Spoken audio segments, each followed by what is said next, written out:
ሰላም ተኸታተልቲ ሳንችቴክ ከመይ ኣለኹም? ኣብ ዘለኹምዎ ሰላም እንዳተመንኩ ሎማዓንቲ ሒዘ መፂእ ዘለኹ ከዓ ሓፈሻዊ ሌላ ምስ ጉግል ድራይቭ ክህልወና እዩ።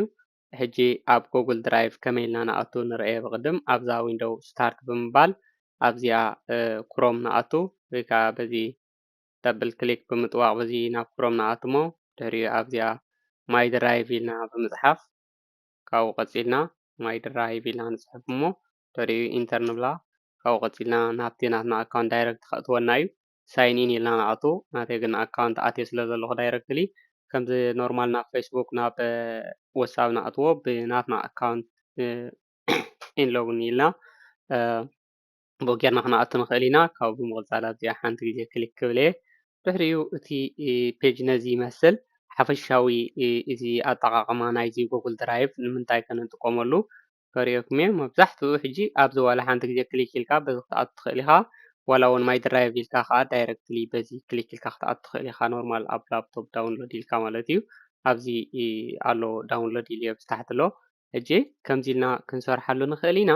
እቲ ቀንዲ ናቱ ኣክሰስ ኣብዚ ዘሎ ነዚኦም ኣብዚ ዘለው ከም በዓል ዶክመንት ሽትስ ነዚኦም ብምልኦም ገለገሊኦም ኣብዚ ጠርኒፉ ሒዝልና ኣሎ ማለት እዩ። ሕጂ ብሓፈሽኡ እዚ ኣጠቃቅምኡ ንምንታይ እዩ እዚ ኩሉ ክንሪኦ ኢና።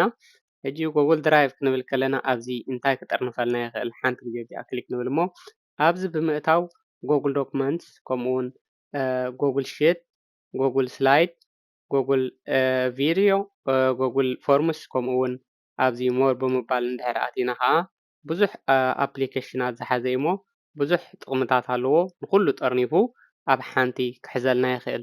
ፋይል ኣብሎድ ክንብል ንኽእል ዋላ እውን ፋይል ፎልደር ፎልደር ኣፕሎድ ክንብል ንኽእል ካብ ላፕቶፕና ወይ ከዓ ፋይል በበይኑ በብውልቂ በብሓደ እንዳበልና ኣፕሎድ ክንብል ንኽእል ኢና ናብኡ። እቲ ጥቅሙ ቀንዲ ሕጂ 15.8 ሜጋባይት ወይ ከዓ ተጠቂመሉ ከዓነ 15 ጂጋባይት ግን ነፃ ስቶሬጅ ኣለና ማለት እዩ። ሕጂ ብሓፈሽኡ እንድሕር ኣፕግሬድ ክትብሎ ተደሊኻ እቲ ስቶሬጅ ብዙሕ ዶክመንታት እዩ ዝጥርንፍ። ሕጂ እንድሕር ኣፕግሬድ ክትብሎ ደሊኻ ሕጂ ንወርሒ ክንደይ ንኸፍል 49 ሳንቲም ካብ ከምኡ ግን ካብ 49 ሳንቲም እንዳኸፈልና ንወርሒ ንጥቀም ብሓፈሽኡ ክስታይ እንዳገበርና ተንጥቀም ይሓይሽ። ክልተ ኣካውንት ብምክፋት ኣብዚ ሕጂ ካልኣይ ኣካውንት ብምክፋት ብነፃ 30 ጊጋባይት ይህልወና ማለት እዩ። ብከምኡ ክንጥቀም ንኽእል ኢና። እቲ ቀንዲ ሕጂ ጥቅሚ ናይዚ ኣብዚ ሆም ብምእታው እዚኣ እታ ድራይቭ ሆም እዚ ብምሉእ ብሓፈሽኡ ሒዙ ዘሎ እዩ። ኣብዚኣ ማይ ድራይቭ ትብል ራይት ክሊክ ብምጥዋቅ ከዓ እዚ ሊስት ኣብዚ ክመፀኒ እንታይ እንታይ ከም ዝጥቀመሉ በዚኣ ብጎኒ ሓንቲ ግዜ ክሊክ እንድሕር ኢልኩማ ንታሕቲ ፐርሰናል ዩዝ ወይ ከዓ ንምንታይ ንስራሕን ንፐርሰናል ዩዝን እቲ ናይ ውልቃዊ ዝኾነ ኣብዚ ትዕቅብዎ ከም ዩቲዩብ ቻነል ወይ ከዓ ዩቲዩብ ቪድዮስ እንድሕር ኣለኩም ከዓ ኣብዚ ወርክ ኢልኩም ወይ ከዓ ዩቲዩብ ኢልኩም ፅሒፍኩም ኣብዚ እቲ ፋይል ኦርጋናይዝ ክትገብሩ ትኽእሉ ኢኹም። ንኣብነት ሕጂ እዚ ናይ ስራሕ ዝኾነ ኣብዚ ሊስት ተሰሪዑ ይመፅእ ኣብዚ ይኸውን። ሕጂ ንኣብነት ነዛ ሽት እዚኣ ናብዚኣ እንድሕር ክእትዋ ደልየ ከምዚኣ ገይረ ራይት ክሊክ ይብል እሞ ብድሕሪኡ ፀቂጠ ናብዚኣ ሙቭ ይብላ ማለት እዩ። ሓንቲ ግዜ ክሊክ ይብል ናብኣ ተኣቱ ማለት እዩ። ሕጂ ናብኣ እንድሕር ኣትያ ንኣብነት ሕጂ እዚኣ ናብኣ ክትኣቱ እያ ከምዚኣ ገይረ ኦኬ ይብላ ማለት እዩ። ናብኡ ይኣቱ ኣሎ ማለት እዩ በብሓደ እንድሕር ተዘይደሊና ከዓ ንመልሶ ማለት እዩ። ሕጂ እዚ ንከምኡ መጠርነፊ ይጠቅመና። እዚ ከዓ ፐርሰናል ዝኾነ ናይ ውልቅና ጠርኒፍና በዚ ንሕዘሉ ማለት እዩ። ወይ ከዓ ናይ ፐርሰናል ዝከፈትናዮ ኣብዚ ሊስት ኣብ ታሕቲ ይመፀልና ማለት እዩ። እዚ ፎልደር እዩ። ንኣብነት ሕጂ ተወሳኺ ፎልደር እንድሕር ክከፍት ደልየ ኣብዚኣ ሓንቲ ግዜ ክሊክ ይብል እሞ ብድሕሪኡ ራይት ክሊክ ይጥወቅ ድሕሪኡ ኒው ፎልደር ብምባል ሓንቲ ግዜ ክሊክ ይብል ድሕሪኡ ነቲ ሓዳሽ ፎልደር ከፊተ አንታይትልድ ፎልደር ብምባል ንክትርድአና ኣብኡ ትፅናሕ ክሬት ይብላ ከምዚኣ ኢለ አንታይትልድ ፎልደር ተሰሪሓትልና ኣላ ማለት እዩ። ኣበይ ኣብዚ ቅድሚት መፅያ ኣላ ማለት እዩ። ኣብዚኣ ፐርሰናል ትብል አንታይትልድ ፎልደር ከፊትና ኣለና። ንኣብነት ነዚኣ ሕጂ ሪኔም ክንብላ እንድሕር ደሊና ኣብዚኣ ሓንቲ ግዜ ክሊክ ይብል እሞ ሪኔም ይብላ ኣብዚኣ ሓንቲ ግዜ ኣብዚኣ ይጥወቅ ነዛ አንታይትልድ ፎልደር ዝነበረት ናይ ፎቶስ ይብላ ወይ ከዓ ፎቶስ ኢለ ፅሒፈ ኣብዚኣ ኢንተር ይብላ እሞ ናይ ስእልታት መዐቀቢ ይገብራ ማለት እዩ። ከምዚ ጌርና ፋይላት ማኔጅ ክንገብር ንኽእል ኢና። ሕጂ እዚኣ ስእሊ ኣላ ነዛ ስእሊ ናብዚ ሙቭ ክብላ እንድሕር ደልየ ሓንቲ ግዜ ክሊክ ይብላ እሞ ፀቒጠ ሒዛ ከምዚ ገይረ ናብዚ ፎቶስ ዝብል ዘሎ ከምዚ ገይረ ይጥርንፋ ማለት እዩ። ናብኡ ኣትያ ኣላ ሕጂ ዳብል ክሊክ ብምጥዋቕ እንድሕር ከፊተያ እዚኣ ስእሊ እያ ናብኡ ኣትያ ኣላ ማለት እዩ። ከምዚ ጌርና ፎልደር ክንከፍት ንኽእል ኢና። ኣብቲ ውሽጢ ፎልደር ክንከፍት ንኽእል ኢና። ኖርማል ኣብዝኾም ብምምፃእ ከዓ ሓድሽ ተወሳኺ ዓብይ ፎልደር ክንከፍት ንኽእል ኢና። ከምዚ ጌርና ራይት ክሊክ ብምጥዋቕ ሓድሽ ፎልደር ክንከፍት ንኽእል ኢና ማለት እዩ። ኣብዚ ላዕሊ ማለት እዩ ኖርማል ኣብዝኾም ብምእታው ሓድሽ ፎልደር ክንከፍት ንኽእል ኢና ማለት እዩ። ሕጂ እዚ ናይ ስራሕ እዚ ናይ ውልቀ ሰብ ናይ ናትካ ማለት ፕራይቬት እዚ ከዓ ናይ ስራሕ ማለት እዩ። ከምዚ ጌርና ብንፁር ከነመሓድሮ ንኽእል ኢና ማለት እዩ። ሕጂ ኣብዛ ፀግዒ እዚኣ ሊስት ንታሕቲ ይወፅእ እንድሕር ክሊክ ኢልናዮ ንታሕቲ ይወፅእ እንድሕር ዳብል ክሊክ መሊስና ደጊምና ክሊክ ኢልናዮ ከዓ ናብቲ ዝነበሮ ይምለስ ማለት እዩ። እዚ ከዓ እታ ኮምፒተር ናትና እያ ናብኡ ዳውንሎድ እውን ክንብሎ ንኽእል ኢና። ሼር ከዓ ሰባት ሼር ዝበሉልና ዶክመንትታት ኣብዚ ሼር ዊዝ ሚ ዝበሉና ኣቲና ክንሪኦ ንኽእል ኢና። ንኣብነት ሓደ ሰብ እንድሕር እዚኣ ሼር ኢልልካ ክትሪኦ ጥራይ እዩ ሼር ኢልልካ ዘሎ ወይስ ኢዲት ክትገብሮ ወይ ከዓ ኮመንት ክትቦ እቲ ሼር ዝብለልካ ዘሎ ሰብ ኣብኡ ይምርከስ። እዚ ካብ ናተይ ካልእ ኣካውንት ሼር ዝበልክዎ እዩ። ሕጂ ዳውንሎድ ከብሎ ይኽእል እየ ክሪኦ ይኽእል እየ ኩሉ ነገር ክብል ይኽእል እየ ግን ኢዲት ክገብሮ ኣይክእልኒ ሕጂ ኤዲት ክገብሮ ኣይክእልኒ ማለት እዩ። ምክንያቱ እቲ ሰብ ሸር ዝብለልካ ዘሎ ኦንሊ ቪው ንክትሪኦ ጥራይ እዩ ሰዲድዋ ዘሎ እንድሕር ክትሪኦ ጥራይ ሰዲድዋ ክትሪኦ ጥራይ ኢኻ ትኽእል እምበር ኢዲት ክትገብሮ ከተመሓድሮ ኣይትኽእልን ኢኻ ክድምሰሉ ክትውስኸሉ ኣይትኽእልን ኢኻ ማለት እዩ። ሕጂ እቲ ናቱ ማለት እዩ እቲ ኣብቲ ናቱ ዘሎ እዚ ናባይ ሰዲድዎ ዘሎ ድሌተይ ክብሎ ይኽእል እየ እሱ ግን ሸር ኢልዎ ዘሎ ኣብ ናተይ ማለት እዩ ኣብ ናተይ ሸር ኢልየ ኣለኹ ኣብቲ ካልእ ኣካውንት ነቲ ኣብቲ ሓደ ኣካውንት ዘሎ ክብሎ ኣይክእልኒ ክፀልዎ ኣይክእልኒ እንድሕር ኢዲት ክገብሮ ኢሉ እንድሕር ኢዲት ኢሉ እንድሕር ኣብዚ ብምርጫ ሰዲድለይ ንኣብነት ኣብዚኣ ሸር ይብላ እሞ ብድሕሪኡ ማኔጅ ዝብል ኣብዚ ይመፀኒ ንኣብነት ሕጂ ናብቲ ኣካውንተይ ክሰዶ እንድሕር ኮይነ ይመፀኒ ኣብዚ ቪወር ኦንሊ ይብላ ኣሎ ምርጫታት ኣብዚ የምፃልካ እዩ ኣብዚ ምርጫታት የምፃልካ እዩ ቪወር ኤዲተር ኤንድ ኮመንታተር ዝብል ሰንዲ ጥራይ ክትብሎ ትኽእል ኢኻ ሕጂ ግን ኣገዳሲ ይኮነን ኣብ ዝቕፅል ካልእ መዓልቲ ቪድዮታትና ክንሪኦ ስለ ዝኾንና ኣብኡ ክንሪኦ ኢና ማለት እዩ። ሕጂ እዚኣ ናይዚኣ ጉግል ድራይቭ ናይዛ ቪወር ተኣኽለና ናብዚኣ ሪሰንት ከዓ እቲ ኣቐዲምና ክንፍትሾ ዝፀናሕና ስእልታት ወይ ቪድዮታት ንሪኦሉ ማለት እዩ።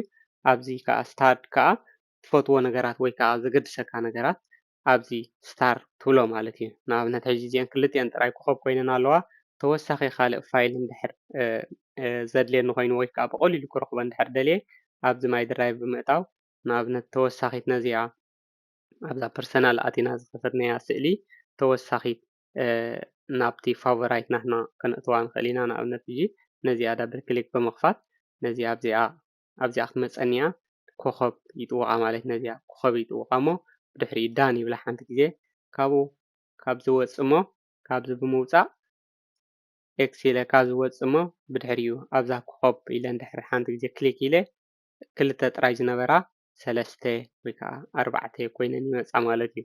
በዚ እያ እየ ተሓቢኣ ኣላ እቲኣ ክስታይ ከምዚ ገይረ ከሪአኩም እየ።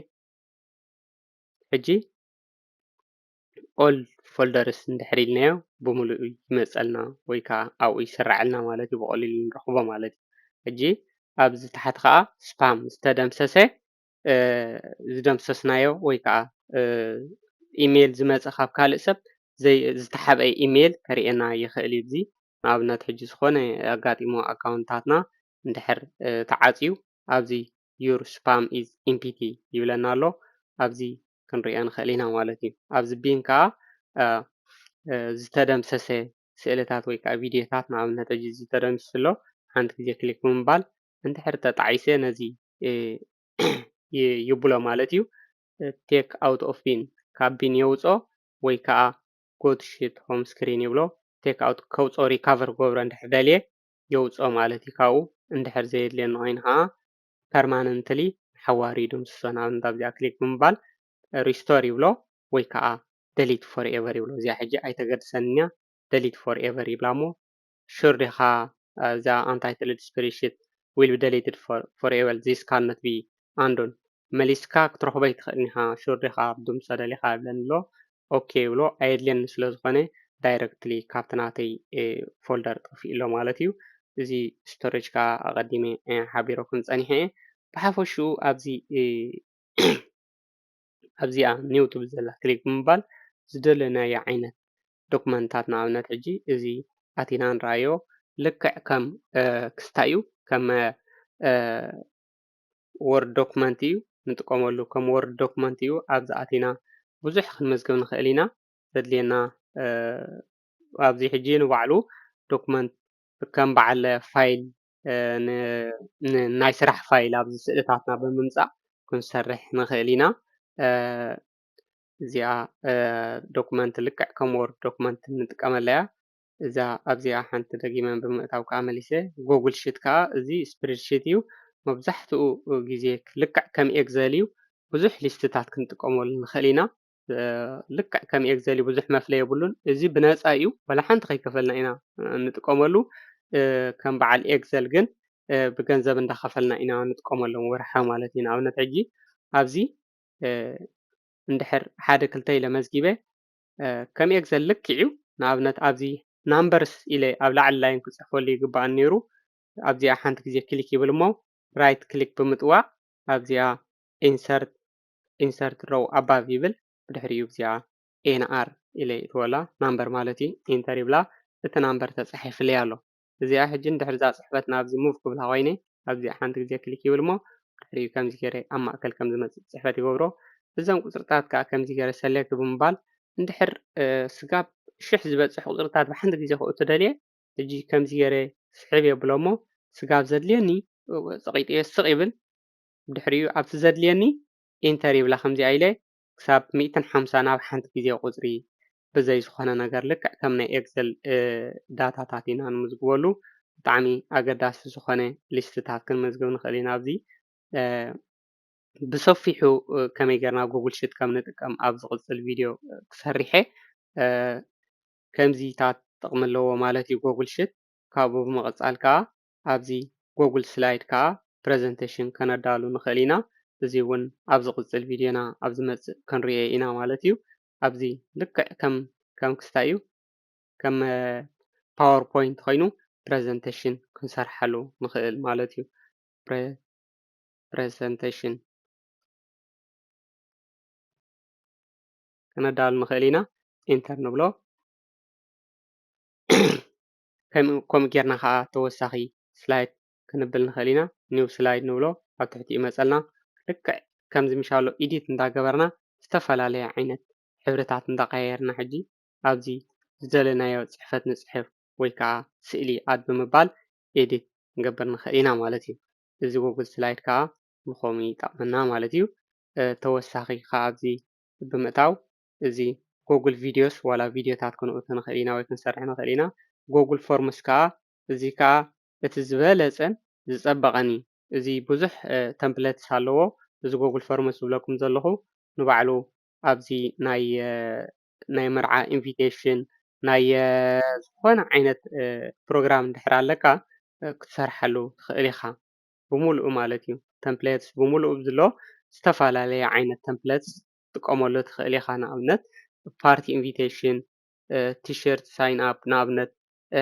ክዳውንቲ ናይ መሸጢ ወይ ከዓ ኣድቨርታይዝ ናይ ክዳውንቲ መስርሒ ብሓፈሽኡ ስእልታት ኢዲት ፓነር መስርሒ ወርክ ሪኬስ ብዛዕባ ሕቶታት ንኣብነት ሕጂ ኤግዚት ትኬት ኣብዚ ኢኻ ኣብ ከምዝታት እዮም ዝሰርሕዎ እዚ ከዓ ጉግል ፎርምስ ይበሃል ንከምኡታት ይጠቕመና ማለት እዩ ኢሜይል ንባዕሉ እቲ ትኬት ኣብዚ ክሰርሕዎ ይኽእሉ እዮም ማለት እዩ ድሕሪኡ